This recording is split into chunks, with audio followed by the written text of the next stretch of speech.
Okay, welcome to class 3 of, beginner's astrology. So we're talking about the house systems and house rulers today, along with a couple other things. I apologize if you can hear noise in the back. Hopefully you can't, because I have on my noise canceling button on my mic. So hopefully everything sounds fine.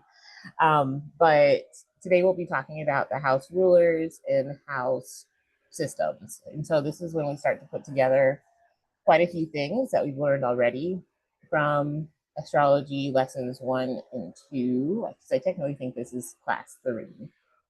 Yes, this is class 3.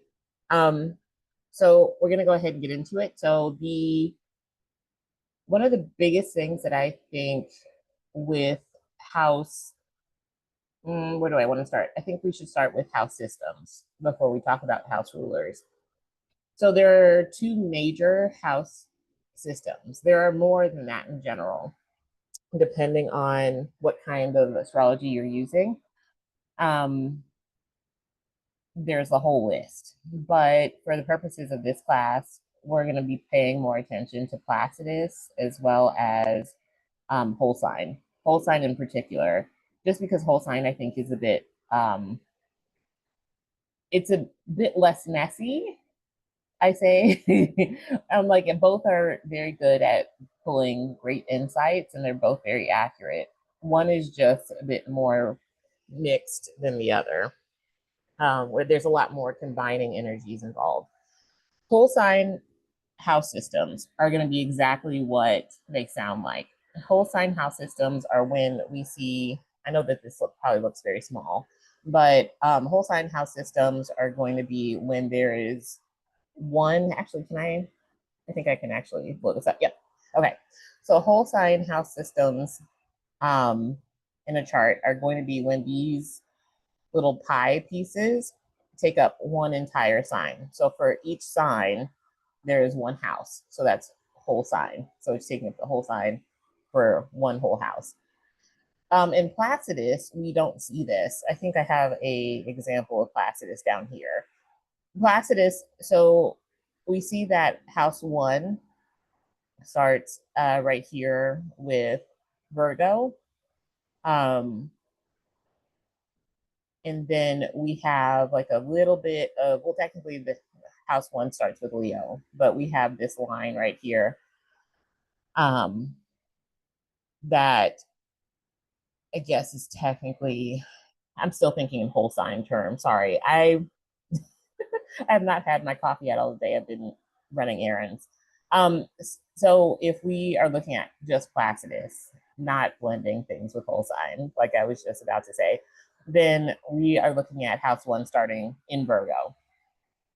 But only a little piece of the first house is in Virgo. Then we start to go into the second house, which is also a bit of Virgo and a little bit of Libra as well. And so we've got 2 energies that are making up the first house in Placidus. It's not an issue. It's just a little bit more brain work to figure out how the first house would express itself in that instance. So let's talk about that a little bit. You guys won't have to do this when we're talking about this class, but I do just want to give you an example of how that would work. So let's say somebody's first house, we have Virgo and parts of Libra, or actually let's take it back a little bit. We can say that part of Leo, technically, and part of Virgo is in the 12th and first house. So we would put together the parts of Leo and Virgo that kind of have each other in common, and you can always find parts of a sign, 2 signs that have things in common. You can find a middle ground with all of them because they all kind of compound on each other, as we've kind of seen already when we were talking about cardinal, fixed, and mutable energy, how those kind of build on each other, how cardinal energy is the pivot point fixed energy is just the momentum and growing of that pivot point. And then the third house is a mixture, a transition space between the fixed sign before it and the cardinal energy that's coming up after it. And so it's more of a transition space. And so there's always going to be some sort of compound that's happening between signs. We have not gotten to signs yet. I think we'll get to signs today, but there's always going to be something in common that you can find between the two. So for Leo, Leo is extremely creative. It's theatrical, it's bold, it's very responsibility oriented because of its natural rulership or a natural significator of like rulership and leadership and all that. Virgo is also very responsibility oriented. It can be very creative, but it does have a bit of a perfectionist side. Um, and so when we put those together, the first thing that we can probably come up with is that this person, being that they have these two signs in their first house, two traits that we can pull are responsibility and creativity. Those are two common grounds between Leo and Virgo. Leo and Virgo are obviously still two different signs, but they can definitely compound as well as affect each other.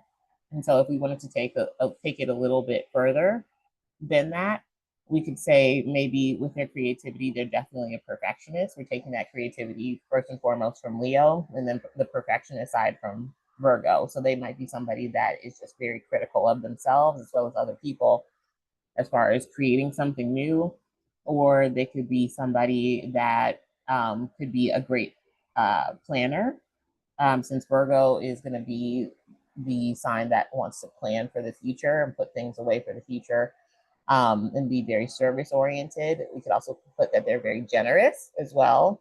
Again, we're coming back to Leo's kind of leadership traits and Virgo's service traits. We're kind of putting those together to create a mesh of those two in the first house to talk about who this person would be in general. Now, this will change up a little bit as we get into house rulers because house rulers are going to be something completely different. But I think it's still relevant to point this out for Placidus. For whole sign is a lot more simple because we're only looking at, say, like for if we are also only looking at the first house for whole sign, then we're only having to look at one sign in that house. We're not having to mesh anything together. You can add layers onto it, but it's not anything that you have to like create any sort of fusion with. And so this is an example chart that I created. And so we would just say, okay, Capricorn rising. So they might be somebody that is maybe not an overachiever. I hate to say that about Capricorns, but they are definitely mastery oriented. Um, Whatever they set out to do, they aim to not just do it, but also to master that whole process and the traits that come along, or like the steps that come along with it as well. Um, we could also say that they are also very leadership oriented. Responsibility is a big part of who they are. They like to have things organized so that they can kind of streamline their whole process of doing things. They can be materialistic or just at least very aware of the need for material things or like money and things like that. Um, and they can be their own worst critic. Those are a couple things that we could say about the first house in this situation. Um, So that would be the difference between whole sign and Placidus. Placidus, you can start mixing signs, and then that'll get more complicated when you start to try and read planets in houses. Even if it is in one sign, that planet is now affecting one sign. Is that planet is in one sign, but that energy could easily be fused with another sign as well. And so you would have to come up with that kind of meaning between the placements. Um, Something else that we want to talk about is going to be a house ruler. So house rulers do tie into chart rulers, which we'll talk about in a second. But let's talk about house rulers first. A house ruler just means that, let's say if we look at the whole sign chart, then if Capricorn rules the first house, all we're asking is what planet rules over Capricorn. And in that case, it would be Saturn. So therefore, Saturn rules the first house. This is probably one of the most important parts of reading a chart that I could give you, possibly. If you can, we'll talk about aspects eventually, which are all these lines in here, but you can get a good amount of information just by reading the house rulers in someone's chart and where they're situated at in someone's chart. So for this person, like the second house, since we're only using the sun through Saturn for this class, we would also say Saturn rules the second house, since Saturn is the traditional ruler of Aquarius. And then for the third house is Pisces. Jupiter is the traditional ruler of Pisces, and so Jupiter would rule the third house. Aries is the fourth house, so Mars would rule the fourth house. And then we go so on and so on. It does not matter as far as as far as house rulers what planets are inside the houses. All I want to know is what sign is in that house and what planet rules over it. Therefore, that planet rules over that house. Does that make sense?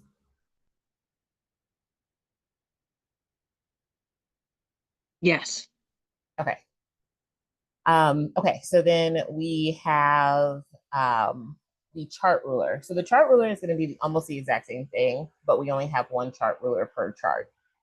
A chart ruler is just going to be the ruler of the first house. And therefore, because the first house is like the lens that we're reading everything through, that rising sign, the planet that rules over that rising sign of that chart now becomes the chart ruler. And we're reading that whole chart through the lens of that planet. And you don't have to keep that in mind throughout the whole time that you're reading the chart. You don't have to put, like, for instance, you don't have to put a Saturn twist on everything that you read in the chart. It'll just naturally come out. And so I don't want anybody to feel like they have to like overcomplicate things and be like, oh, like for this person, they have Venus and Pisces. Yeah, they could have Venus and Pisces, so they could be super creative, hopeless romantic, and let's say they could be, I'm blanking right now, they could love to swim. Okay, you don't have to say, okay, but how would Saturn view that? You don't have to. The more that we get into this, the more that Saturn will just naturally attach itself to everything. Because you'll start to see themes with all charts that'll keep repeating themselves. And usually those themes, most of it, I would hate to say all the time, but most of the time, those themes are all going to be related to, in some way, shape, or form, to the chart ruler itself. And so there's always a theme. And so you don't have to like impose the chart ruler on every single placement. It'll just naturally happen. Let's see, the more layers that you add onto it. And so you do the same thing for Placidus. For Placidus, though, it's a bit harder to discern what the chart ruler is because we've got lines everywhere on the outside. We've got lines right here that say the first house. We've got this big bold arrow here. And then we've got these smaller arrows. We've got a whole bunch of stuff indicating a lot. And so what we are going to do instead is I want you to forget about these lines right here because those are just outlining the actual sign, not the houses. So I just want you to pay attention to the houses themselves, which are going to be these these little arrow lines. So for this, Leo would be where the first house starts.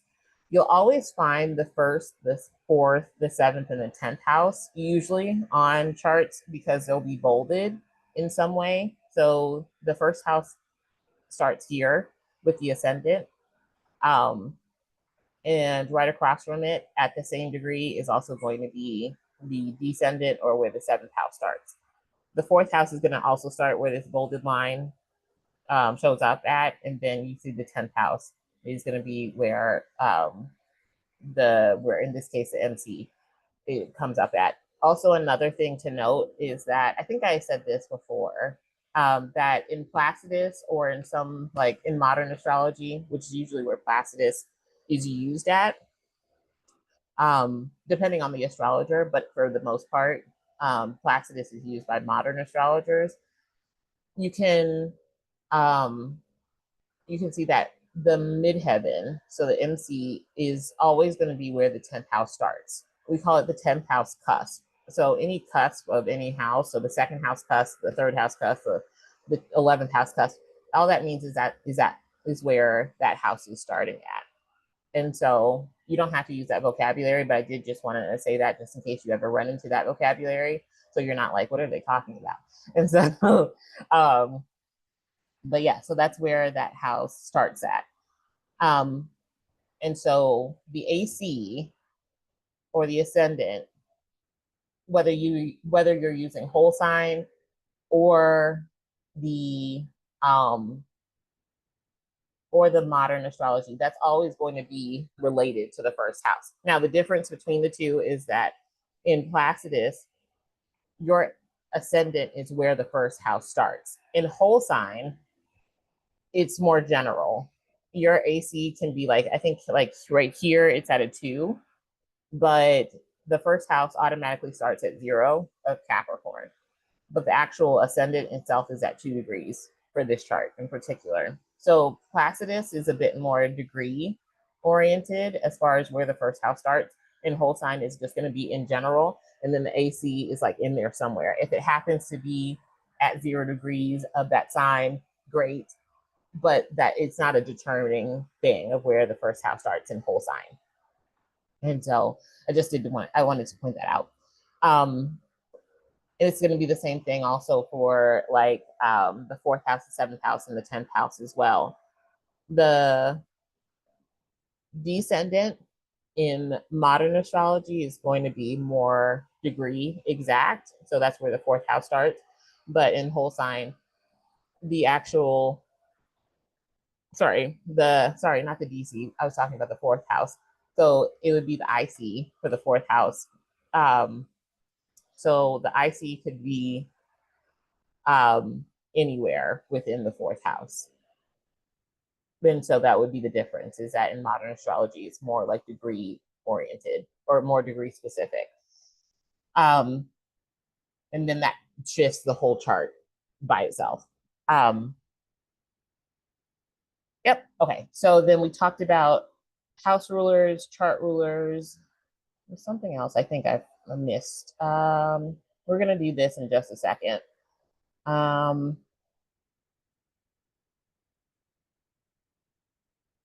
uh, oh, no. Okay. No, never mind. I covered all of it.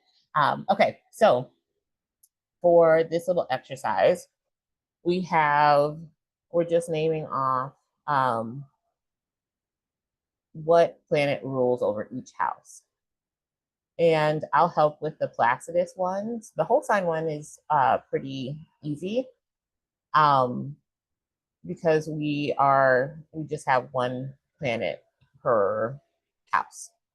And so for, I'll do the Placidus one if you want to do the whole sign one, Melissa. Okay. Okay. And so for Do the I go first house, through 1 through 5 or just the first? yeah, let's just do one at a time. And then because you can do the first house house ruler for the whole sign one, and then I'll do it for the Placidus chart for the first Okay. house. Saturn. Okay, very good. So for the Placidus one, since it's degree specific, it's going to be in Leo. So the actual ruler of the first house would be the sun.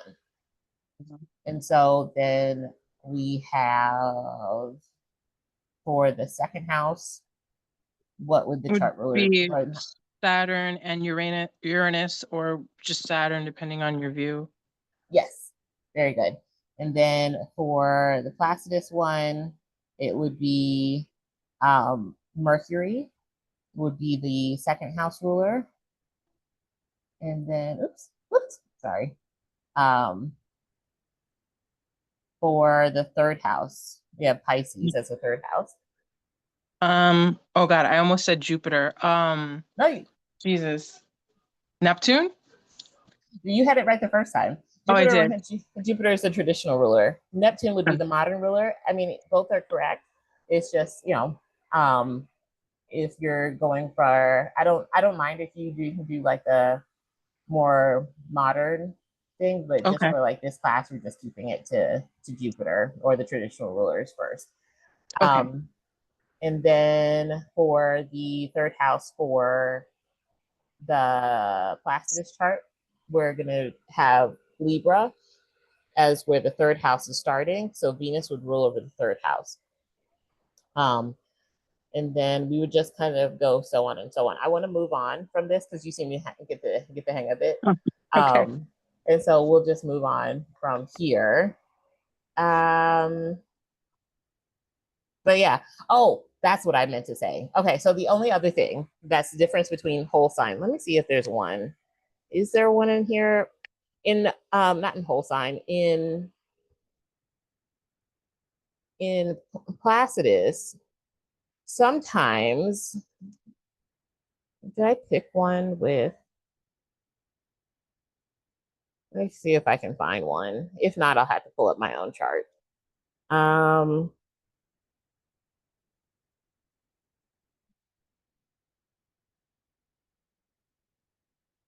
okay, I'll have to pull up my own chart. 1 second. Um in Placidus, every once in a while, we will have something called a interception. Ooh, I have those too. Lots of them. Oh, you have them? Let's see your Yes. chart though. Yes. Let's see. Okay, Astro theme.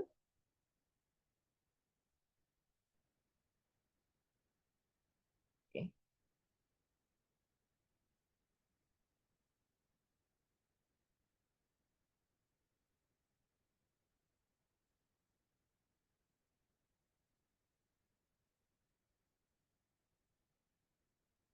Uh, just kidding. Okay, let me just go to AstroSeek instead of Astro theme. Uh, um,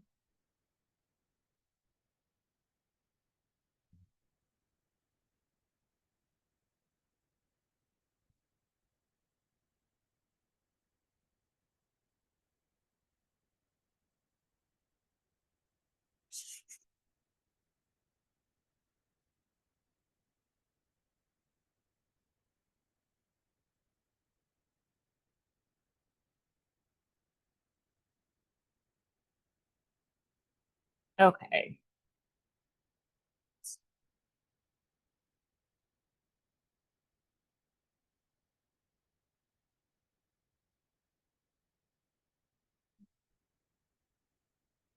Okay, let me share the screen really quick.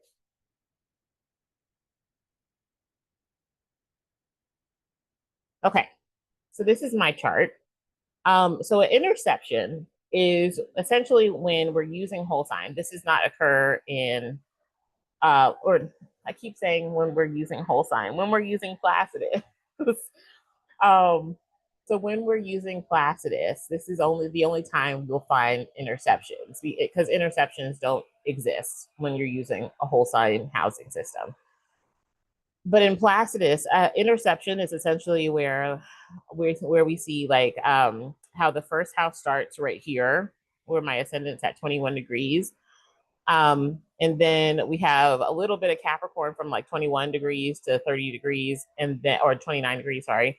And then we see all of Aquarius swallowed up in my first house, and then it just kind of skips to Pisces as the second house. So this is an interception where you have essentially like three signs in one house, because one of those signs is completely swallowed up in the first house. Depending on who you're asking, this could mean a couple different things. I tend to think it's a part of our lives that we really struggle with. Um, Only because I've like, because to me it makes more sense that way from what my own lived experience. But um, we see that Aquarius could be about like authenticity, friendships. It could be about community, and it could also be about like goals and dreams as well, or just authenticity and being willing to stand out, as well. And so when somebody, whatever sign is completely swallowed up in somebody's house, I'm not talking like part of Capricorn is technically swallowed up, but like all of Aquarius is just in the first house, and then we skip straight to the second house in Pisces. So Aquarius would be that technical interception. And so Aquarius like things would be just a part of life where I have to work a little bit harder at. And so interceptions, to me, that's what I attribute that to. Some astrologers say that people that with interceptions do have like very usually have like dysfunctional families. But I'm like, don't we all have dysfunctional families? Aren't we all a little dysfunctional?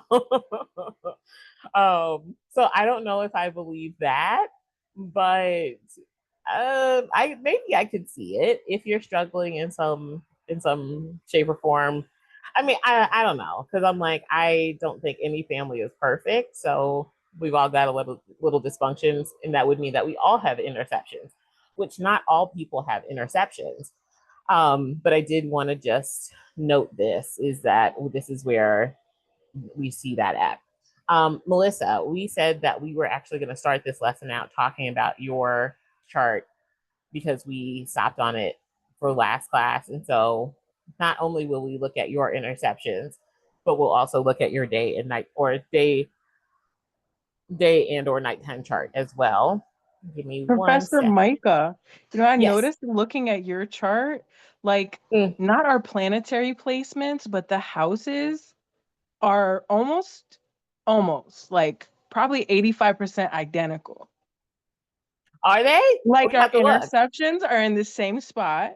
Like I have the first and seventh. Like and then our my first house is Aquarius. Uh-huh. And then your seventh is in Leo. Same with me. Like the only difference Yes. is where the planets are placed, but pretty similar. That's Yes. wild. I'm like, I think it's super interesting. I don't know if you've ever met a person that also had an Aquarius rising, um, with maybe like,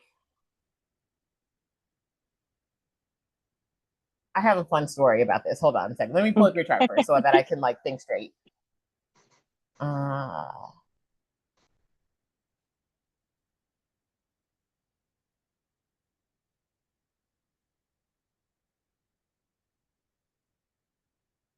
okay.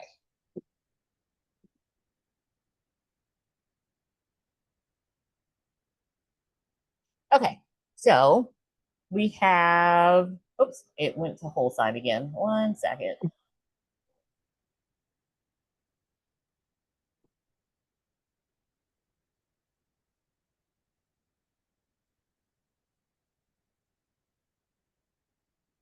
Classes. My mind, I have to look at the astrology of today. My mind is Mm. everywhere because I'm like, what would be really fun since we're already looking at different housing systems? We could jump into horary astrology right now. And I'm like, no, no, no. This is beginner's astrology. Because I'm like, what um, is that? I never heard of that. I know there's so many. So yes, many. horary astrology is the astrology of questions, basically. So like it's almost like tarot without cards, but you're asking Mm. the stars. And so you're pulling up a birth chart for your question. So your question has a birth chart, Wow. and based off of certain aspects or lack of, you can tell whether or not it's a yes or a no Oh my on God, you whether need to that teach thing me will that. happen. A lot of astrologers use horary astrology for gambling, which I think is so funny. That's But you cool. I can love also it. use, yes, and you can also use it for like predicting legal outcomes, and it is very very accurate. Every Mm. horary chart I have ever pulled, whether I was being biased or not, it's always given me the answer that it ended up being. Which I have another fun story about this as well. I shared it on TikTok.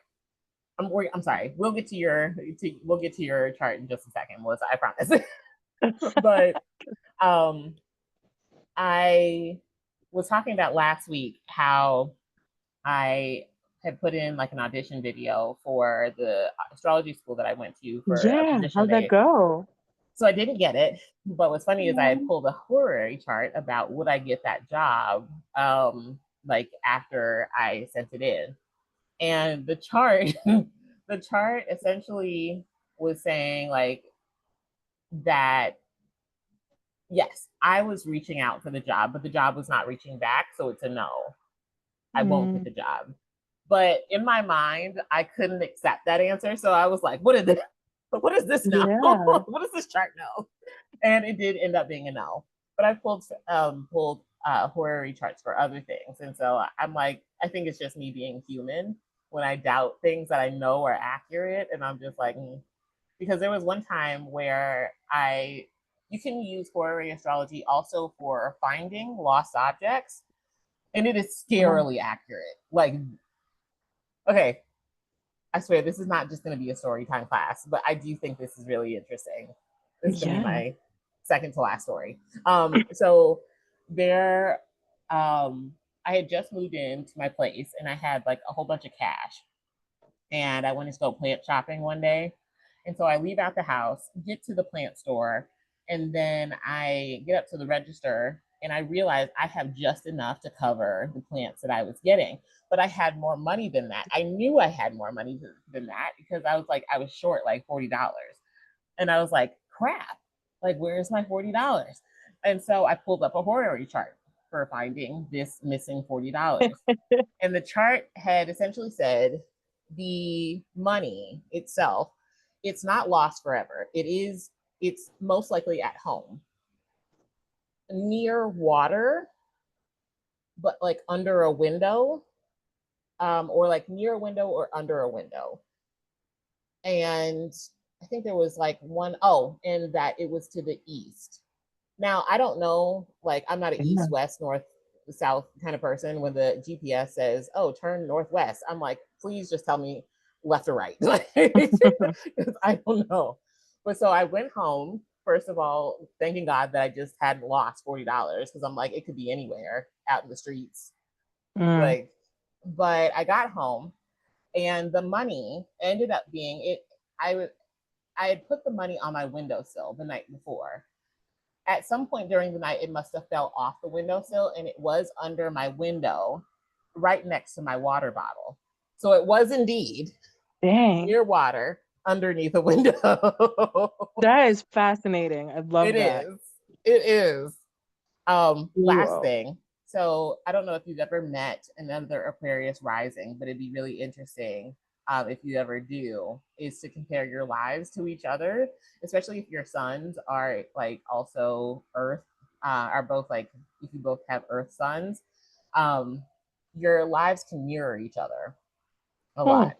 Um, One time I met when I was like in my 20s, I had a situationship where this guy was also a Capricorn rising, but he was a Scorpio. And we had a lot of planets like directly opposite each other. So we were almost like each other's like mirror image. And I Mm-hmm. would cheat a lot of the times, like figuring out what would happen for me astrologically by figuring out how it was affecting him. Figure out how it was affecting him first. Like take notes and be like, okay, I've done don't do that. that. I've done that. That's crazy. Yeah, that's awesome. I've done that too. Yes, but yeah, so for anybody also like watching the recording, let me know if you have met somebody with that kind of connection where you guys are like your mirror image, because I thought that was just so interesting, because I never like thought of that as being like a possibility. Anyway, okay, getting back to your chart, Melissa. So we have yeah, the interception is almost in the same place. So we have the interception for you happening. Pisces is swallowed up in the first house. Do you have another one? Mhm. Oh, yes, you do have another one, because wherever directly across from, so technically we all have two interceptions, but I count it as one because it's just the opposite signs. So Mhm. even if you were to have like, so you have Pisces intercepted, which automatically means that Virgo is intercepted. Um, which Virgo and Pisces still have a lot to do with each other, because they're just almost like, it's like the same coin, two different sides of that same coin. Pisces can be about compassion, it can be about endings, it can be about change, as well as like emotions and feelings, and um like merging and kind of almost like losing yourself when it comes to like merging with other people. um it can be about divine like connection and spirituality and all of that, where Virgo is about like I need proof. Pisces is about like trusting in the unseen. Virgo can be about I need proof. I would like to prepare for things that I can't see, and then the all the anxiety that's surrounded with that. Where Pisces can also be a martyr. Virgo can also be a martyr, but there are just two different ways of expressing that martyrdom. So, um, but those are like those Pisces and Virgo things might be places where you've had to work quite a bit to Mhm. um, to either overcome the challenges or just to get really good. I mean, to overcome the challenges and get very good at mastering those energies. And so everybody that has interceptions is going to have, if they have one interception, they automatically have another one, because it's going to be the opposite side is also going to be intercepted. Um, and so, yeah. And then you could also take into consideration the house that's in as well. If you have a first house interception, then it's a seventh house interception. So it becomes like a relational thing, not just with yourself, but with other people too. Um, and so it can be a lot about, learning to let people go, or um, the first thing I think about Virgo is when Virgo is trying to fix something, especially if it's in a person. It's like about like finding that one thing that there is to fix, and like trying to like gently, or sometimes not so gently, fixing the person like they're your new project, which is a thing in itself, because sometimes that can be a bit of projection sometimes, or it can just be like, just getting stuck in that role of wanting to be of service to people, even if they didn't ask for it. And so um, that can come in a lot of different ways. It can come in the form of critiques from other people, from a lack of boundaries that you have from like within, and you could keep going with that. There are lots of ways, but I think this is also where context would come in as well. Um, but yeah, those are interceptions that um, we would look at if we were doing more of a focus class in modern astrology. For this class, we're going really ancient astrology heavy, with like some modern astrology eventually sprinkled in. Astrology 2 will really focus more so on um, modern astrology. And so, and like melting the two together. Okay, so for the day and nighttime, you have a daytime chart. And so the planets that are within sect are going to be the Sun, Saturn, and Jupiter. Jupiter is down below this line, but that doesn't matter. It's still within sect since it's a daytime chart. And automatically, the planets that are out of sect would be the Moon, Venus, and Mars, which makes it really interesting because Mars is conjunct your sun since you're a daytime chart. And so it's almost like a push pull kind of thing. So even though Mars is actually very well situated, um, Mars can still have, because Mars is out of sect, it's still going to be a bit weakened. But out of all of the ways that Mars could be weakened in anybody's chart, I would still say that this is a pretty well situated Mars, even if it's not in sect, because Mars is in its exaltation in Capricorn, conjunct the sun. And so there's just a lot of energy being passed between the two planets. Um, it'll have its downsides, like I said, because it's going to be weakened a little bit, but I still think it's a really good like placement in general. Um, okay, so let me pull up the next handout.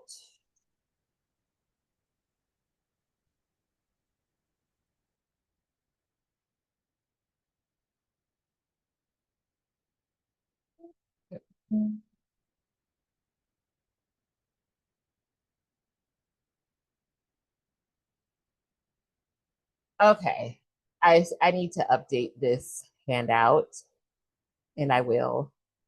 Um, Time got away from me, I will admit, this week, and so I have yet to update the handouts I said that I would update and have to Alex by the end of this week. I did not do that, and so I apologize.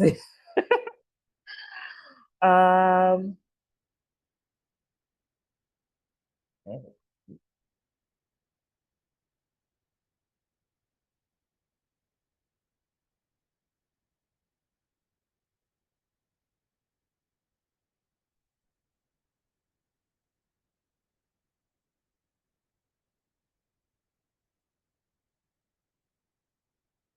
oh, we still have a couple things on this one. Okay, so never mind. We'll keep going.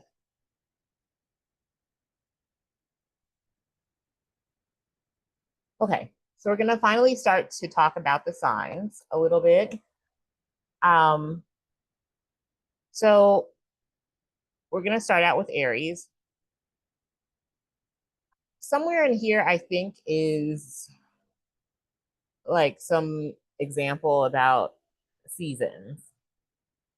I will explain that seasonal, yeah, right in here.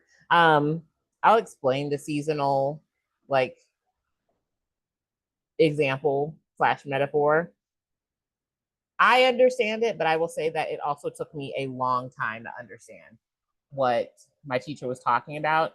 And so I tend not to use this example anymore because it seems like it just confuses people. When I say that light and dark, when I talk about light and darkness, as far as this example, I'm literally talking about light and dark, not like a metaphorical or metaphysical light and dark.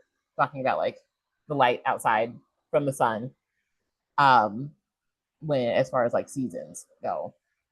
But so we'll start for Aries. Aries is the first sign. It's masculine. It's a fire sign. It's cardinal, and it's ruled by the planet Mars. Um, so right off the top, what we can get is fire. It's creative, passionate. Um, it can be very bold as well. Cardinal is also bold. It's leadership oriented. Um, Aries is just kind of like a little firecracker. And then Mars can be the planet of aggression, conflict, but it can also be about like the heavy lifting that it is involved in work and things like that, as well as like just physicality and things like that. And so we already have quite a few traits that we've kind of built from the building blocks of Aries that have already given Aries this kind of shape. Now, the light reference. Aries season happens at a time where the light of spring is making an emergence from winter. So we start to see light itself. Can I actually, is there like a whiteboard? Hold on. maybe I can draw this and it'll make it make sense. If not, it's fine. That's why I don't like to use this example anymore. Let's see. Is there a whiteboard? I feel like there is.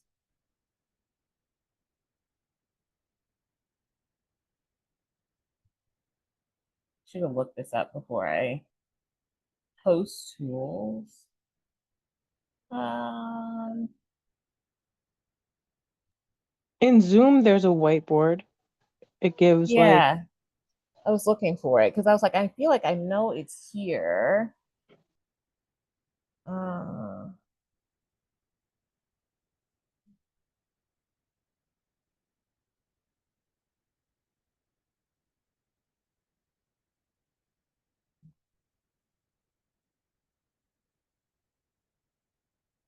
there's a what? Here it is, whiteboard.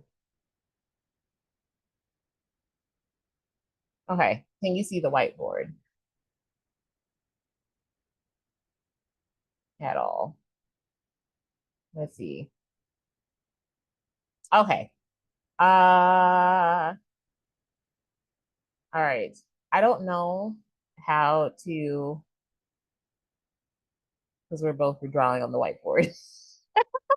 my apologies. Okay. I couldn't get to the unmute button and I'm like, No, get it's I okay. couldn't get No, sorry.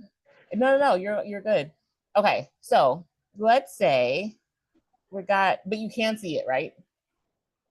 Yeah, I could see it. Okay. You can see the whiteboard though, right?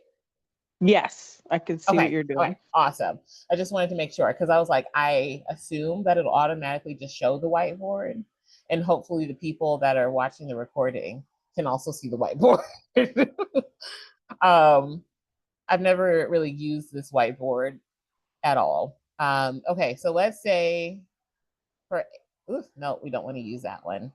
We're going to use a pen. So we'll say that if this over here is winter, um,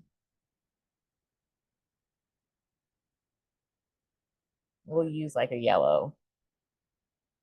So if it's dark right here, the sun starts to take over because we see this like kind of like with like daylight savings. We see with Aries season what's starting to happen. We see that metaphorical pivot. I held my thing down too long, but that works too. We see this pivot where the light starts to come back and we start to see our days get a bit brighter, longer. They're not at their longest point yet, but we are starting to see our nights um, get not shorter. Yes, we start to see the sun come out a bit earlier um, in spring. That's how light works in the spring, right? All I know is that I know what. Sorry, I'm not a weather expert here, but what I'm trying to say is that we see during the like spring, we start to see start to see the sun come out a bit earlier than when we started to see it in the winter time. And so that emergence that we're seeing of the light in Aries season, which we can track back to Aries' actual traits, is that there's some sort of rise happening in energy. If we're thinking about light from the sun as an actual energy, as it already is in astrology on its own, but if we're thinking about that as far as like a trait of an actual zodiac sign, we're seeing some sort of uptick in energy. And so that can be marked as enthusiasm, creation, fighting something or fighting to get from up under something else. Like if we're thinking of like that darkness, then that light is breaking through that kind of darkness of the winter kind of um why do I think of like a glass ceiling? Like um but does that make sense?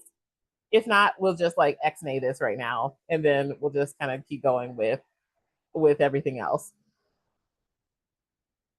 No, I get what you're saying. Okay. Okay. Makes I was sense. like this like this one I understand it, but I always have a hard time explaining it. I don't know why that's not going away. But essentially what's happening with all the signs is that in Aries season, we see that light starting to return. So there's like this, I guess like this, like little, yeah, like uptick of energy, light, whatever. In Taurus season, what we start to see is that continuation. Oops, sorry. We start to see this continuation of light where it's gaining momentum, continuing to go up further. In Gemini, so this is like that continuation that we see in Taurus season. And then in Gemini season, we haven't I can talk. We haven't hit this like curve upward yet because this up here would be Cancer season. So what we're seeing for Gemini season is kind of like this rounding out. So we could see it as kind of like this transition area right here. So forgive my ungodly handwriting skills on this whiteboard. So this would be Taurus season, this would be Aries season. But there's a big difference between the momentum that we're looking at as far as what the light is doing. So we can say right here, the light is returning. In Taurus season, the light is sustained and it's gaining momentum. And then we're starting to see finally in Gemini season, we're starting to see the light of the season finally start to kind of catch up with the darkness of the season, and we finally see that them kind of equal out, and we finally see the light kind of take over in Cancer season. Does that make sense? Yes. Okay. All right.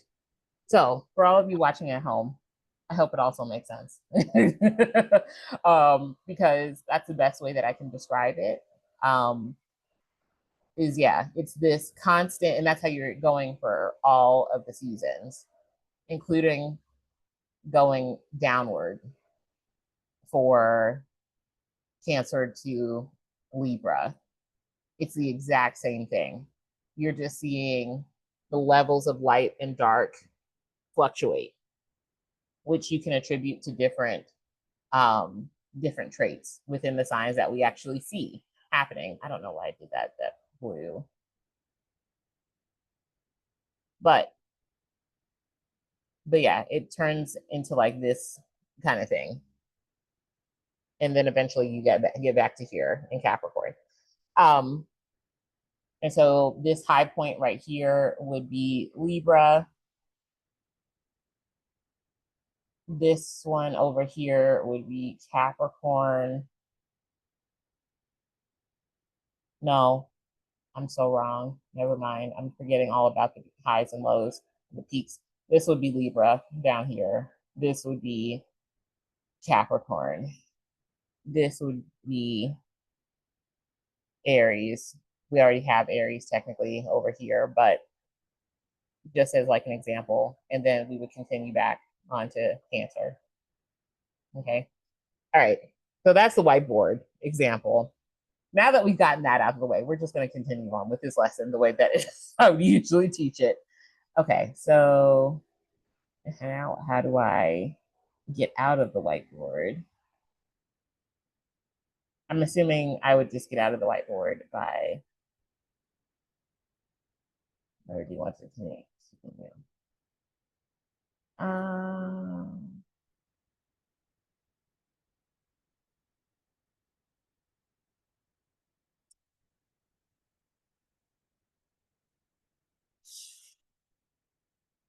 okay, there it is. All right. So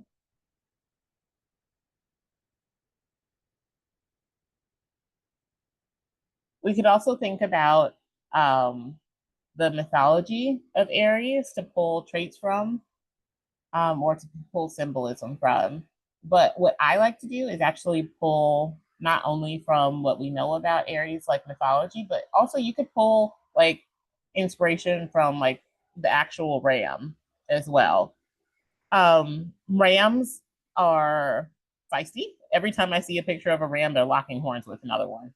So we could take that, but you could also, I don't know if anybody is interested in like doing research in rams. I've never took an interest in that, but if you also want to dive in deeper to astrology, there's a lot of great insight into each of the signs. If you were to like look up either the history behind them, the symbolism between like cultures, how they look at these different animals or symbols, and you can find a lot of new ways to interpret different aspects of the zodiac signs that really deepen their energy. Um, but yeah, there's some sort of like conflict like that always comes with like rams in general, but and rams can also, I think they do that for like, they do it for like mating or territory or something like that. Either way, it's conflict driven. But we also see kind of like this lightheartedness that comes with Aries because it's the first, but also whenever I think of rams, other than the conflict part, I'm like, they're fluffy and and they're small. Technically, are they goats? Are they rams? Rams are not goats. They're sheep, technically, aren't they? I think they're one of the two. Either way, they look fluffy to me. They're they are also capable of like doing that like sheep bouncing thing that you see in cartoons.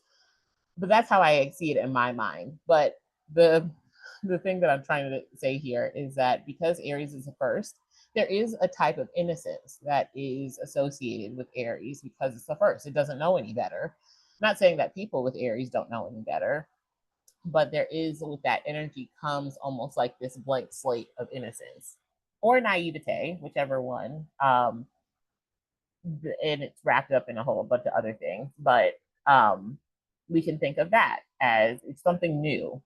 And that means that they either themselves can be creating something new or they can be embarking on something new, which could be like adventurous, impulsive. We can get a lot of things from just that imagery in itself that comes from the real life animal or like, because eventually we'll get to like Virgo, which is a maiden, and so that's not an animal, but you can pull inspiration from all kinds of things.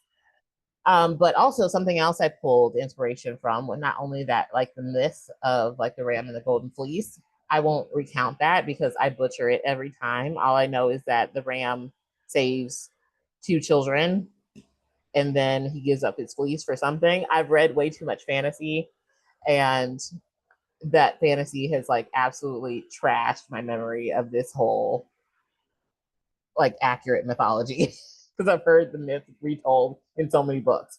And so I couldn't tell you what the actual myth says because I've just heard too many tellings of it. But also, what I think of is I don't know if anybody has watched Xena, Warrior Princess. That is like the number one thing that I probably think of, other than the ram itself, is the god Ares that's in that show. First of all, that man is fine. Second of all, he was so devilishly like dastardly.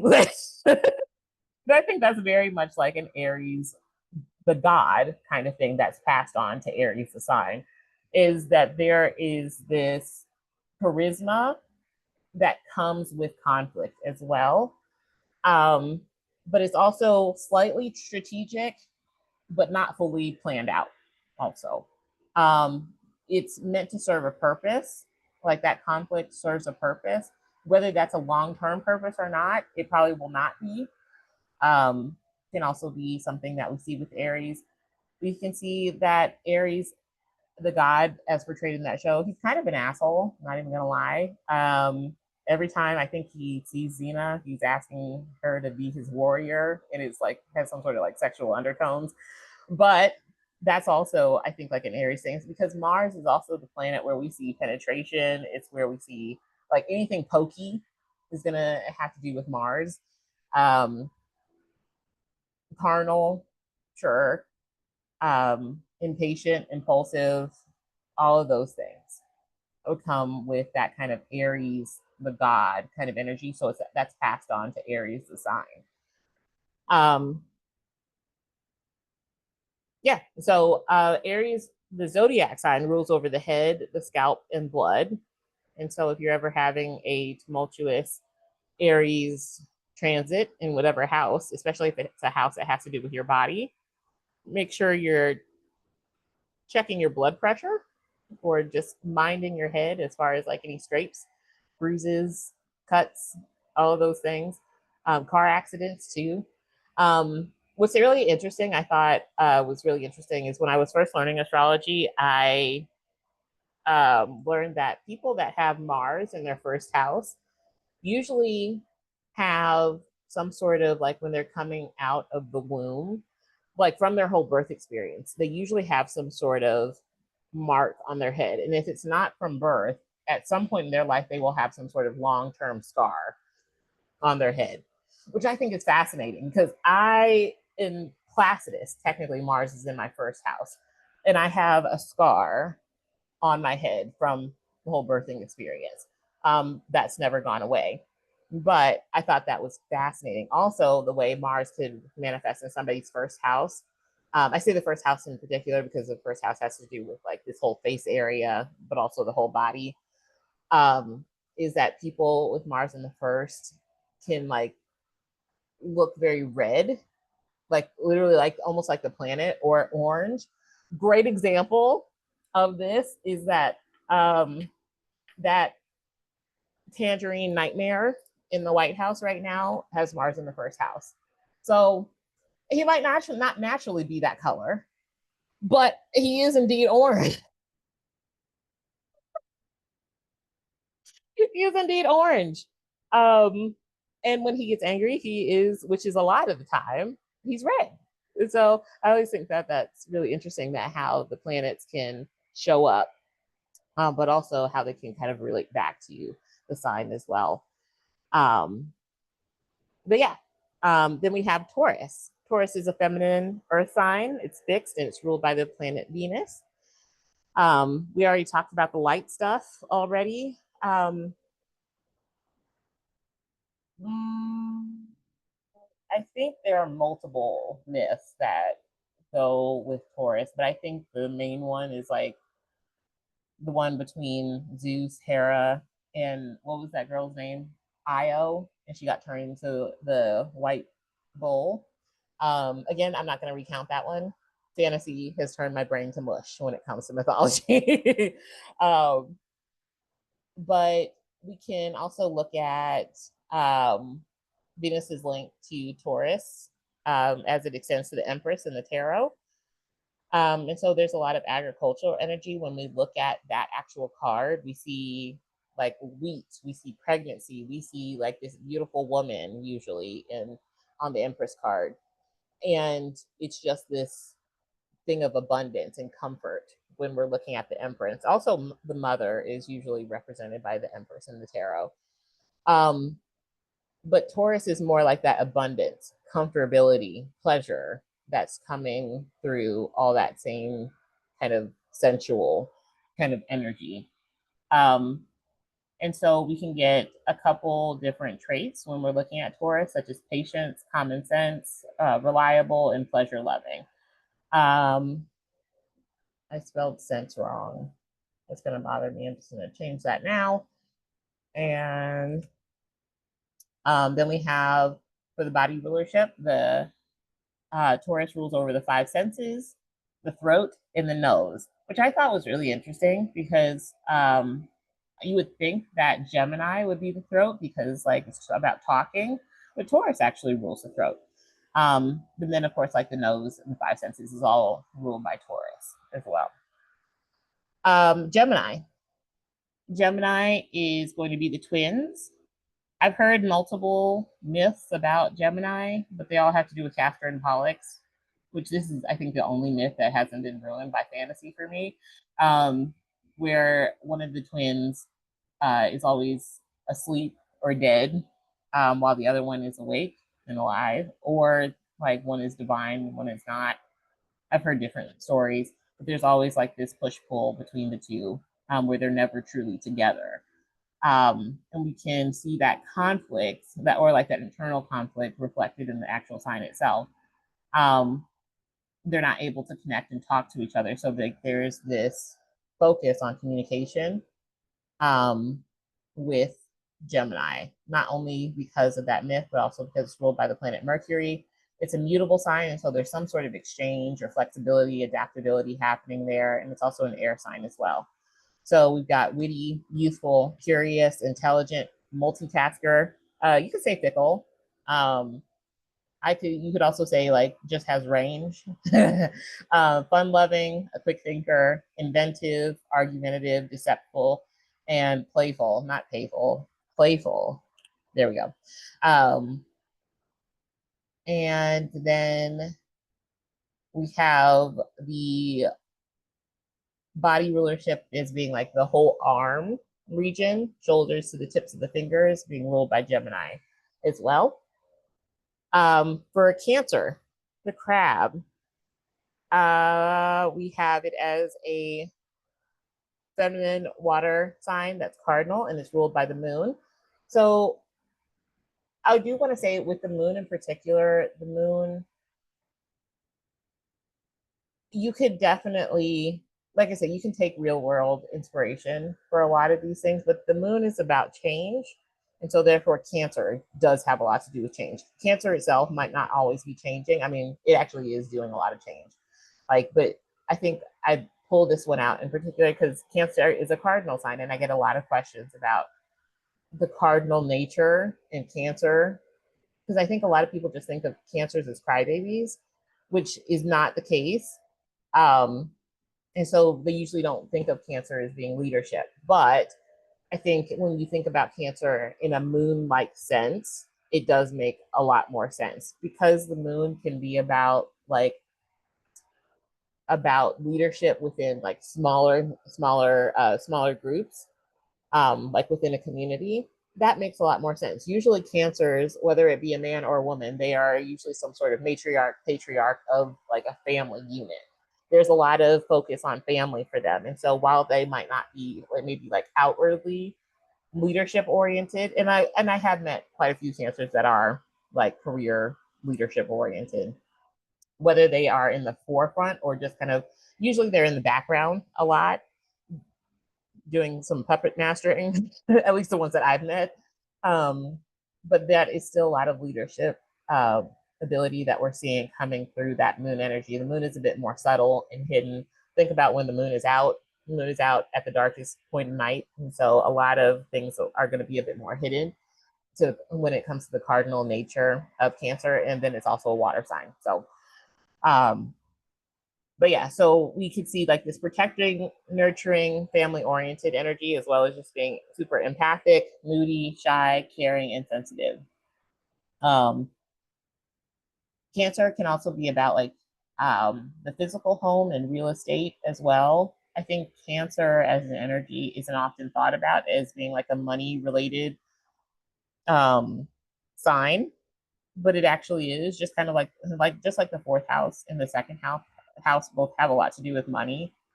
Um, it's just kind of like where is the money coming from? The fourth house is like kind of like the assets wrapped up in the house, or like what value does the land that the house is on have, and finding the security from that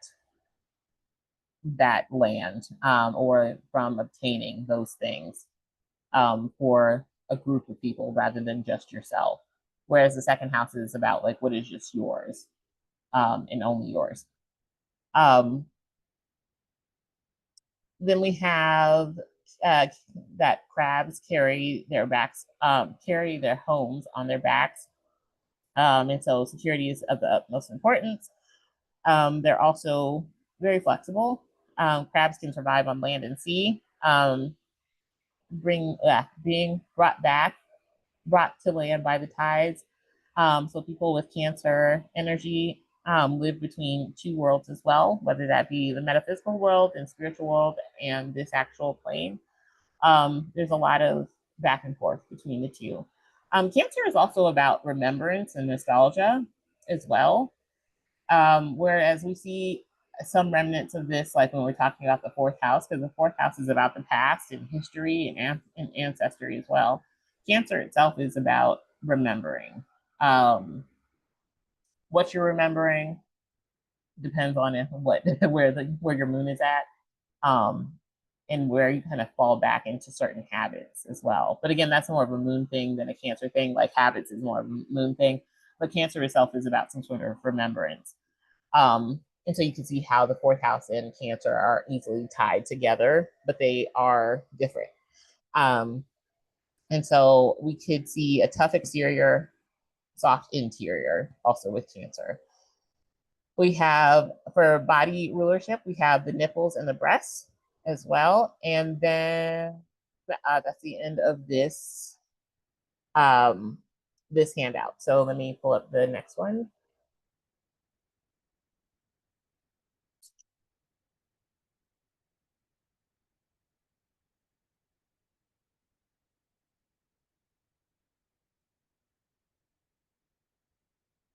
Any questions so far?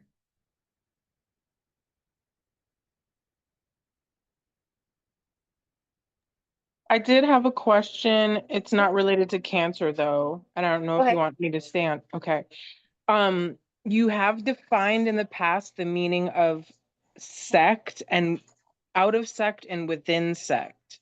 But I'm just wondering, because that was a question I wrote down, if you can explain that one more time. Say the question one more time. Is the meaning of sect within sect and out of sect? Mm-hmm. Like what's the meaning of it? Yes. Okay. So let me actually let's not bring up that diagram again because I don't want to over confuse things. So out of sect just means that if we were like talking about teams, who's on the sun's team and who's on the moon's team. So those two planets that are on either team. So team sun, if we're not even talking about the sun, then the Jupiter and Saturn are like the other two teammates of the sun. So the sun, Jupiter, and Saturn are on their own like kind of team. The moon, Mars, and Venus are on their own team. So if it's a daytime chart, then the nighttime planets are automatically a little bit harder to deal with, or those lessons are a bit harder to learn from those planets. And so because those planets are not in the driver's seat of that chart. And so they're kind of in their own, like they're in uncharted territory, if that makes sense. Does that answer your question? Yes, it does. Okay. Okay. I was trying to figure out how to bring my thoughts as yeah to as actual words. Okay. Um, let me zoom in on this. So then we had Leo. Excuse me. Let me get some water. We have Leo.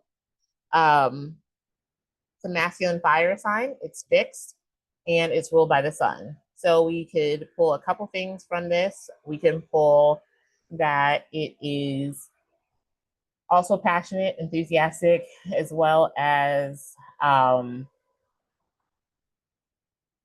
to come up with like a third thing. I'm blanking right now. Fixed, it could also be determined.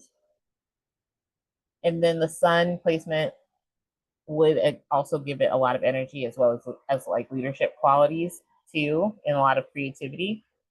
And so we can find with Leo, sorry, I'm just looking at the notes here.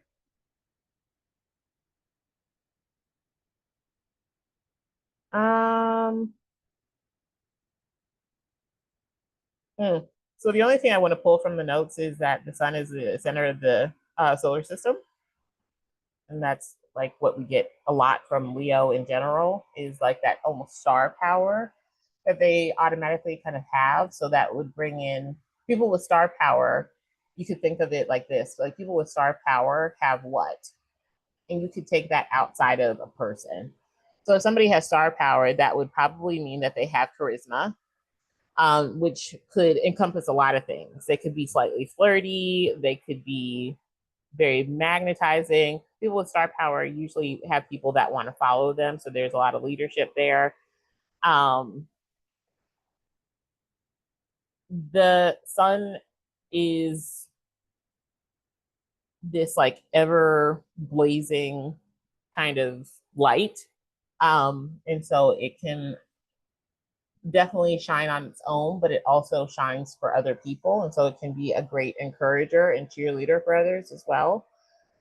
Um, let's see, is there anything else? I mean, there is a lot else, but I'm like trying to find out like one other example.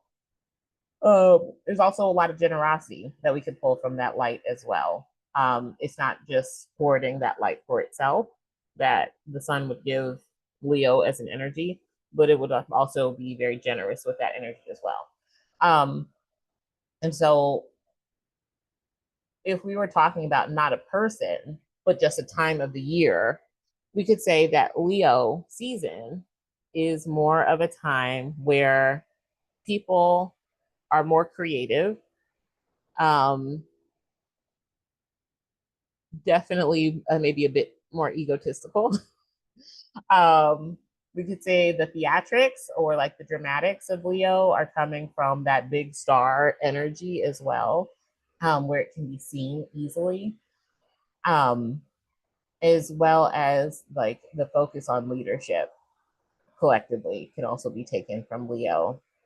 From that more personal translation of Leo can be translated to a more collective meaning of Leo as well.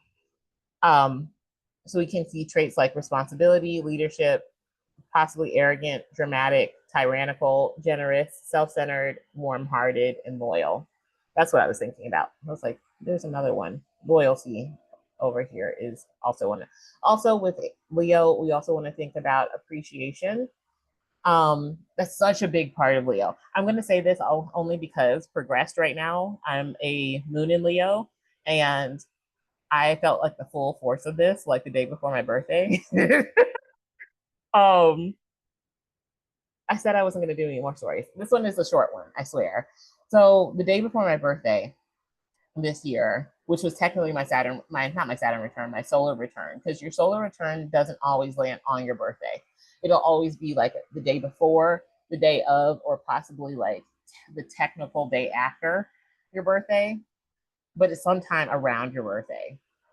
But it's not always on the day of your birthday. So the day before my birthday was my solar return, and I was a progressed moon in Leo.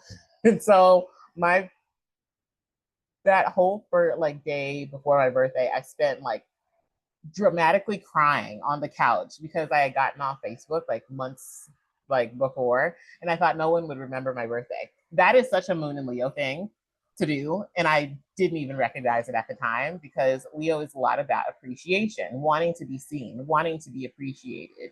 And when you're not appreciated, there that's when the lion starts to roar and all the dramatics ensue. And so I just wanted to give that little visual of me and my little like emotional breakdown before as a million Leo.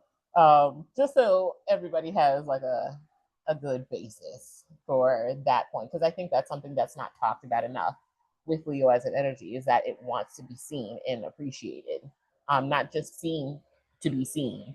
And I think sometimes the dramatics of Leo can overshadow that trait as well. So I just wanted to mention that. We can see that lions themselves are often called the kings and queens of the jungle, which I think is also interesting because um, we could take some inspiration from that as well. Because technically lions don't live in jungles, and so there can be like this falsehood that comes with leadership as well on the other side of Leo, or this like pretending for other people. It's the shadow side of Leo, and so it doesn't always show up, but I'm just saying that it could be a part just to kind of, you know, to think about when you're forming interpretations. Um, mm, okay, and we already kind of covered this. For body rulership, you have the heart as um, as being the body part that's ruled by Leo. For the For Virgo, we have the Virgin.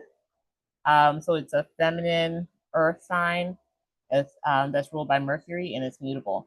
So with Virgo, there's a whole mythology behind what virgin means. At the time that that myth was connected to Virgo, virgin didn't mean like chaste sexually.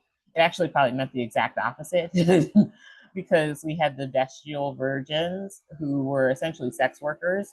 Um, but that is what they mean by virgin. Just somebody, virgin at that time meant someone that just belonged to themselves. They were usually not married, and they were just doing what they needed to do. They were of service to other people, but at the end of the day, they belonged to themselves. And that's all that virgin meant at that time before Christianity came around and like made it made it something dirty. um, anyway, so as an earth sign, we see that almost like paced nature that comes with that change. And so Virgo can be very meticulous about how it goes about changing things or making certain pivots. It wants things to be gradual. And so it wants things to definitely make sense. And every step needs to be followed when we're talking about Virgo energy. And so there's like checks and balances that happen when we're looking at Virgo as well. Mercury is focusing on the smaller details. Um, and then of course it's going to also and I already said mutable. And so there's like a flexibility, but I think that flexibility or that adaptability can sometimes get in a cycle of overthinking when you put Mercury into the mix and just kind of ruminating on things for too long when we add in Earth as well. So we could see with the actual like what's it called a pictograph, like the maiden that's holding the grain in her hand.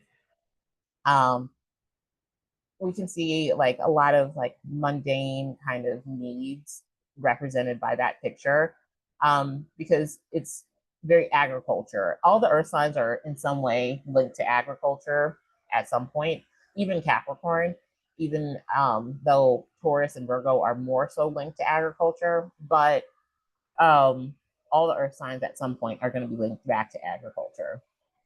But we can see with Virgo, it's more about like the daily chores that need to be done, the things that keep things running, because Mercury is the small details that make up the bigger picture eventually.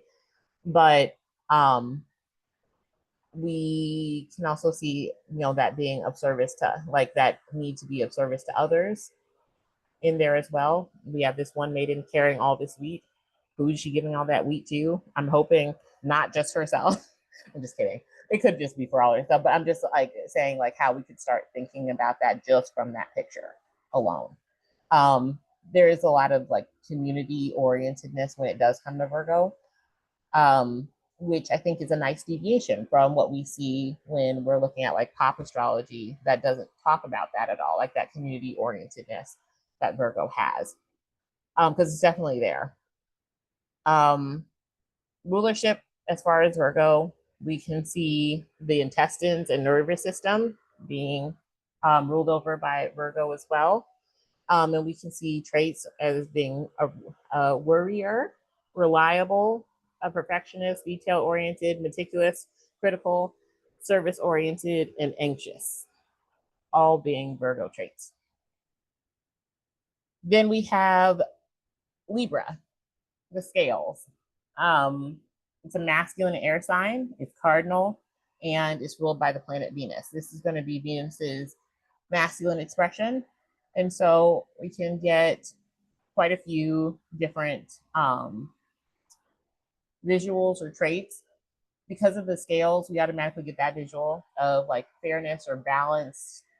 Not all Libras are balanced, but that is like the goal that they're like headed towards, is they're trying to constantly find balance in every situation, whether it be in relationships or just in life in general. which is where we get a lot of indecisive, like where we get that meaning of like indecisiveness when we talk about Libra as well. But kind of going back to that relationship orientedness of Virgo, sorry, not Virgo, Libra, we can see that those scales are right across from each other. Anytime, like this is a little spoiler for when we do eventually talk about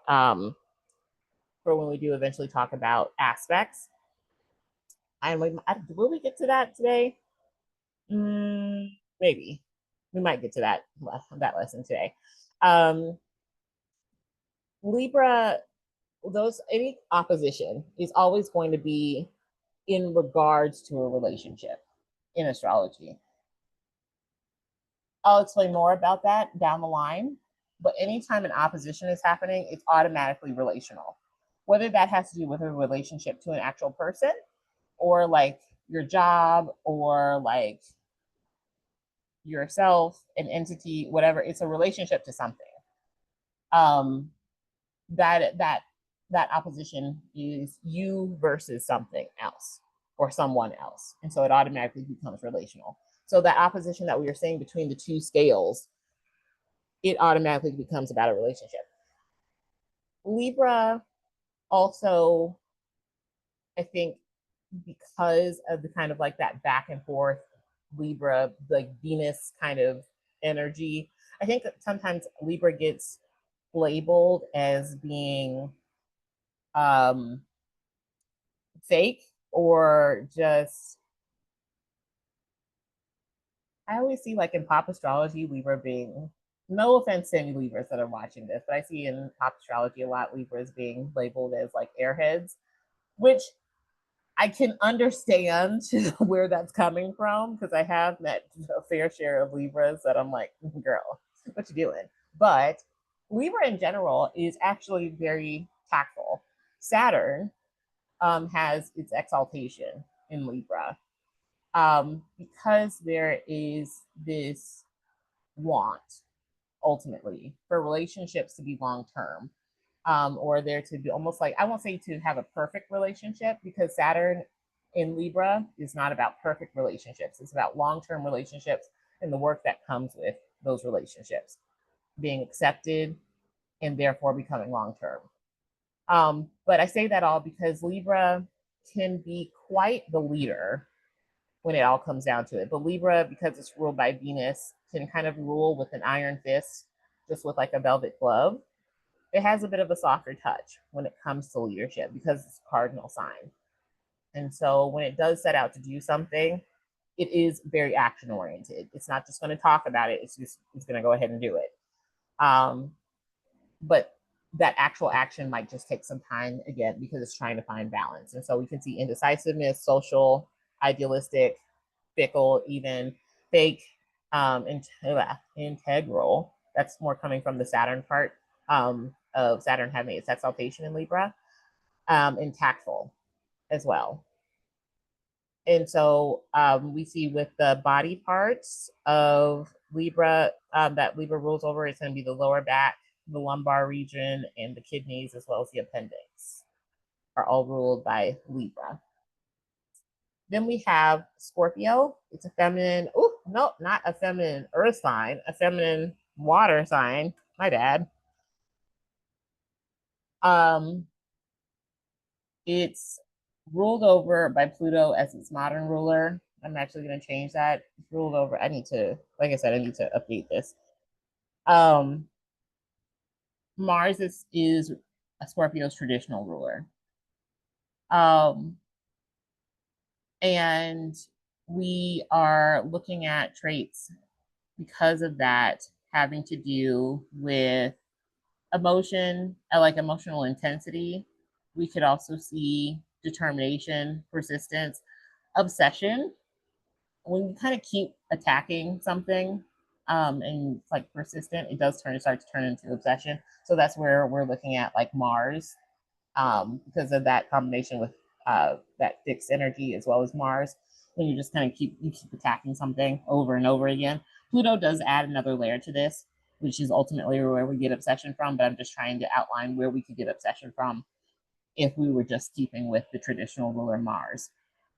We could also see secretive, defense oriented. I can't tell you how many Scorpios I have met that work in some sort of defense field of work, whether it's like they're a security guard or they're in the army.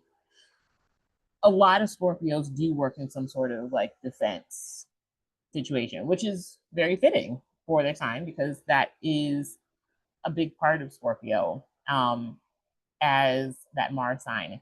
I think maybe even like the defense, rather where Aries is about like offense, Scorpio is about defense. Um, and so we could see a little bit of a different side of Mars through Scorpio as well. Now, defense, when it's taken into its more shadow side, can become paranoia as well.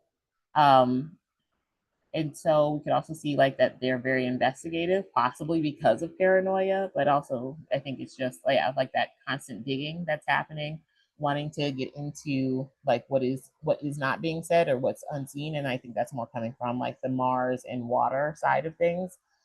Um, is chasing after what is not solid or what is kind of being omitted or what's hidden as well.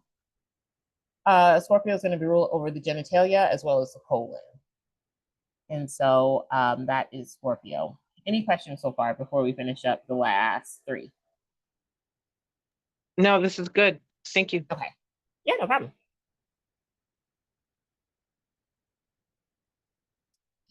Okay, then we have Sagittarius. Sagittarius is the archer slash the centaur. It's a masculine fire sign. It's mutable and it's ruled by Jupiter. Um, So Sagittarius, the first thing I think of is Chiron, which is an asteroid in astrology. But if we think about Chiron and who's also a centaur, then we're thinking about like I think I said this in like one of the past classes, is that centaurs were known for being these philosophers, doctors, healers, but they were also known for being fierce warriors and like just being hedonistic and just doing like some of the like raunchiest things ever. And so it was like very like there was like two different sides, which I think really speaks to Sagittarius's mutable energy. Is that either it's the professor, they're both the professor and the frat boy all at the same time, and there is no in between. um, but it's also very Zeus-like, I think, as well. Zeus, as a leader of the gods, there is that serious to him. But we also know the atrocities against women that Zeus also was unfortunately known for as well. Now, is that a little worse than being hedonistic? Absolutely. But also the centaurs, there are quite a few myths where the centaurs were did the same thing. So not saying that that's what all Sagittarians do, but we're just looking at that opposition of like persona. Um, so we see that there's a lot of expansiveness when we see Sagittarius as a sign, not just because it's ruled by Jupiter, but also the mythology and visuals we get behind it. And so they're adventurous, spiritual, in constant pursuit of something greater, or some greater calling, freedom. Um, they love honesty as well as and they're very optimistic. Some would say delusional a little bit. I can't tell you how many delusional Sagittarians I've met, although they usually tend to come out on top like every time. Scholarly as well, like we said, professor and frat boy. All of those are very Sagittarius Sagittarius things. Um, and then I explained down here about Chiron as well, what we were just talking about. Um, Sagittarius rules over the hips and thighs. Capricorn is the goat or sea goat. I will not talk about the fever dream that is, or at least the fever dream that I read. That was the mythology behind Capricorn, because I did unfortunately have to read that. But I've heard better myths that did not seem as much of a fever dream, that were essentially like a group of sea goats that could talk. They all came up on land except for one, and all the sea goats that went on land, they all turned to goats and they couldn't talk anymore. And then the gods blessed that one sea goat that just never went up on land. He put him in the stars because he was lonely. It was a weird, but I was questioning what I was reading. Um, but they are definitely, I think, when we think about Capricorn in general, we think of like this stoic, no fun sucker kind of leadership boss energy, which I won't say that they're not. Um, I have met Capricorns that are no fun, but I've met way more Capricorns that are a lot of fun. And so I think it just really depends on the person. But Capricorn has its own placement. Um, they're going to be ruled by Saturn. And Saturn, I think, is such an interesting planet because it gets a bad rap of being about limitation, which I mean, it is about limitation and hard things and doing all the heavy lifting. It's a malefic. But if we think about why Saturn is trying why Saturn is known for limitation, limitations are meant to be overcome. And if that's the case, I think we can also look at when Saturn, when Neptune was discovered.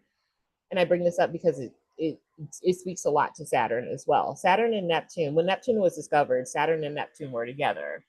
Um, Neptune is about a lot about mysticism as well as like imagination and creativity. If Saturn is about limitation and is trying to like supersede those limitations, then it wants to achieve something higher, like ultimate mysticism, or wanting to maybe achieve something that has never been achieved before, or achieve something that almost seems ethereal or mystical that isn't able to be believed, which is why I think Capricorns as people often are mastering things so well a lot of the time is because in that very earthly way, that's what they're creating is like that achievement of mystical success or like success beyond your wildest dreams or whatever. I don't want to get too much into like fancy words or anything like that, but you get what I'm saying. The there is a need to like kind of get to the top where no one has ever dared rise before. Capricorns want to go there. And so Saturn isn't just about limitation, it's also about being able to achieve those things and not just sticking in the limitation. And I think the best way we can see this is when Saturn, like after you have like a major Saturn um, transit, usually some sort of gift is left behind by Saturn.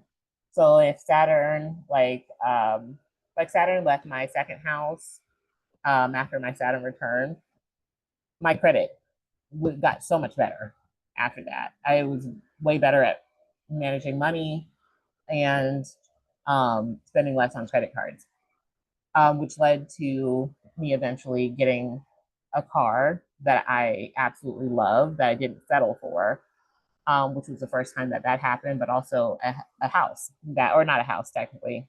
I always forget this is not a house, a apartment that looks like a house um, that I also did not settle for. But at one point, like a year before that, I couldn't imagine that would happen, that either one of those would happen to me. And so I think we see that a lot of that in Capricorn. Goats like to climb, and they usually do it alone. Um, and so we can see that same kind of thing coming through with Capricorn, whether it's that they're making lives harder for themselves on purpose or by accident. I think that's irrelevant. I think either way, because they usually climb alone, things get hard for them just kind of out of circumstance. But a lot of Capricorns, in general in astrology, are known for making things unnecessarily hard for themselves. Um, and that you could say that it's because they're walking a road that nobody else has walked, or they're just not asking anybody. Who knows? That's up for interpretation. But they're also very status oriented. If they want to get to a higher place, then there is still some recognition that wants to, they want some sort of recognition from somebody, even if it's just coming from themselves. usually there is some sort of like external, like, you see what I did kind of thing going on. Um, but Capricorn also wants the title a lot, like whether it's,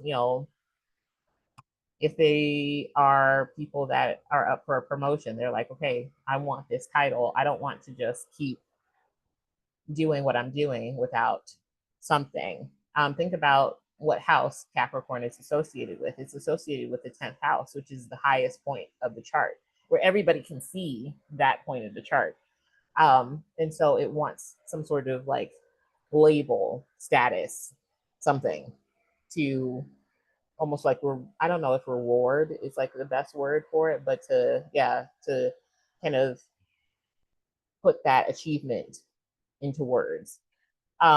They can also be very practical, mystical, ambitious, conservative. Conservative, I don't mean like as in like the political sense, but just kind of like, um, they're not going to go out and like spend a whole bunch of money on stupid stuff. It's if they do spend a lot of money, it's going to be intentional.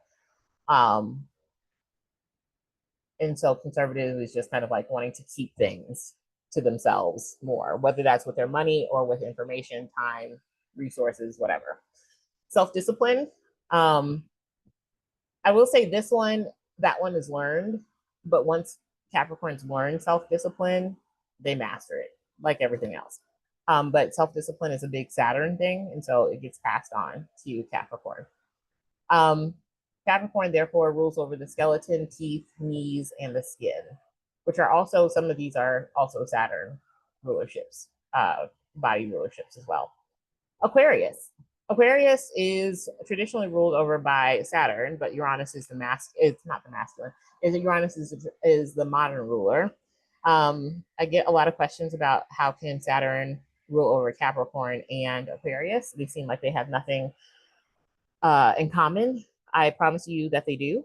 Um, so the connecting thing between Saturn with Capricorn and Aquarius is that Saturn is about foundation and structure, which is where we see it most in Capricorn, is it's creating that structure. Aquarius, at its best, is not saying let's throw that out the window. Let's not throw that out the window, that structure out the window, but it's saying, okay, let's assess the structure, figure out what works, maybe rework it if it needs to, but most of all, let's build on it so that it's not just stuck in this almost like two-dimensional structure. Let's make it 3D. Let's build it up. Let's surpass the original, possibly boring structure and make it something new. That newness is the Uranus part, but Saturn is still very much a big part of Aquarius, because if you don't have the original structure, then you're building off of nothing. Or Uranus has nothing to build off of. So that is why Saturn is the modern ruler. But also Saturn, despite being a grumpy old man, is quite the shit starter. And so the Aquarius. um, and so we can see that Aquarius is also about the idealist, like the idealist, not idealist idea. Um, Aquarius is the vision of the ideal future that you want, whether that has to do with doing something new or bringing old things from the past into the future. It all is about like essentially what kind of future are you trying to build. So when people say that Aquarius is progressive, that's only partially true, because it's just about like, where are we progressing to? Are we bringing parts of the past into the future, or are we bringing new unseen things into the future and building from the original structure and making it better? It could go either way. Um, but I did just want to say that because a lot of times when Aquarius is brought up, people think it's just about robots and the Jetsons. So not just about that. It can definitely just be about like just the vision. It's more so just about the ideal vision of the future. Um, so we can also see with that, we can see being a bit high strung, which can also be a big part of Saturn. Saturn is very much like a taskmaster. It wants things to get done right away. Um, And we also have to remember it's a fixed air sign as well, which is adding on to that Saturn like energy. So independence, being high strung, being more so about the community more than just itself, is going to be a big part of that air and Saturn traits. Rebellious, detached, inventive, intellectual, and a visionary are all going to be Aquarius traits. And we can even look at the Tower card. Even though I know that the Tower card is usually associated with Mars, I personally think about the Tower card as being associated with Uranus, even though technically Uranus is going to be the Fool card in the tarot. I personally just think about the Tower card as Uranus because it's the tower is like it like some sort of disruption that comes out of nowhere. To me, that says Aquarius, or sorry, not Aquarius, Uranus to me. So I always think about the Aquarius, about the Tower card or the Star card when we're thinking about Aquarius in general. That same kind of energy, it can either be extremely disruptive or it can be um, a great inventive breakthrough kind of energy that you can build off of. Um, Aquarius rules over the circulatory system, ankles, shins, as well as calves. A lot of people with, um, especially if you have like Chiron in Aquarius, you might have weak ankles. Weak ankles. There we go. Um, a friend of mine has Chiron in Aquarius, and she does indeed have weak ankles. Or you could have like just a lot of ankle issues, or like any of these, I suppose. But I'm like harping on ankles because I've seen that placement in particular play out. Um, and then finally, we have Pisces, the fish. It's a feminine water sign. It's ruled over by the modern ruler, Jupiter. Jupiter. It's mutable and it's represented by the fish. Oh, sorry. To go back the to Aquarius for a second. So this little glyph right here, you could look at it as being like water for like the water bearer, but you could also look at it as being like lightning bolts as well, or like lightning currents, or like electrical currents as well, because I think both fit. Um, the water bearer can be seen as like the giving to the community part of Aquarius, but the electrical part could be about the disruptive nature, but also the inspiration, the sudden inspiration that can come through Aquarius as well. Okay, I will see you later. It's okay. We are actually going to end here anyway if you have to go. And so I will see you in a couple weeks.